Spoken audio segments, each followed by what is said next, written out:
Hoje no meu devocional falou sobre embriaguez.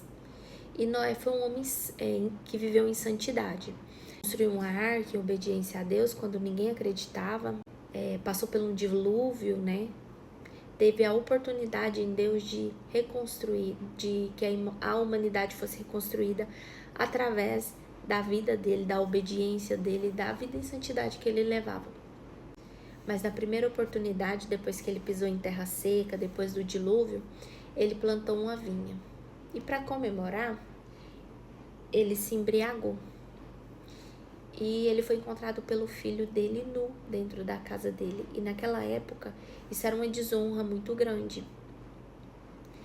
E eu meditando, né, sobre essa palavra, pensando que muitas pessoas, elas oram muito, elas consagram coisas e até pessoas a Deus, né, em oração. Elas buscam uma santidade tremenda, mas quando elas conseguem atingir a promessa, a bênção, elas se perdem na comemoração. E assim aconteceu com Noé. Ele teve uma vida inteira de santidade, de tal forma que Deus se agradou tanto dele que quis destruir toda a humanidade. Apenas ele e a família dele se manteve vivos para dar continuidade à humanidade. E ele fez algo que Deus desaprovava.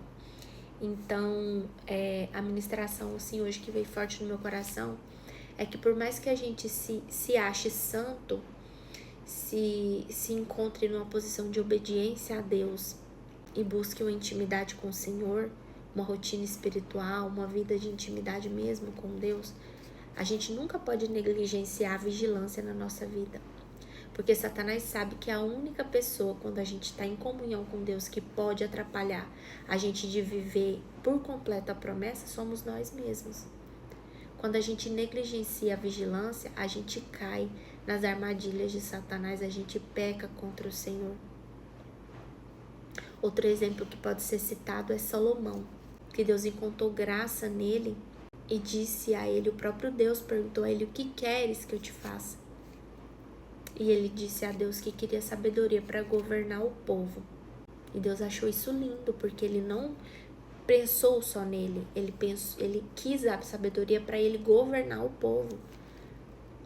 E Deus concedeu não só sabedoria, mas Salomão também foi o homem mais rico que existiu, segundo a Bíblia, que teve fama, poder, e Salomão também caiu, quando se casou com mulheres estrangeiras que convenceram ele ali durante a vida deles, durante o relacionamento deles, a idolatrar outros deuses. Algo que era proibido durante o reinado dele, por ele ter se envolvido e se casado com uma estrangeira que tinha outros costumes, trouxe isso para dentro do povo. Então ele acabou permitindo e acabou tirando o foco de Deus. As pessoas acabaram servindo a outros deuses, idolatrando outros deuses, e Salomão caiu. Salomão, que foi um homem mais sábio que já existiu, mais rico, poderoso, e que o próprio Deus se apresentou diante dele, dizendo para ele que ele poderia pedir o que ele quisesse. Em 1 Coríntios, no capítulo 10, no versículo 12, diz: assim, aquele que julga estar firme, cuide-se para que não caia.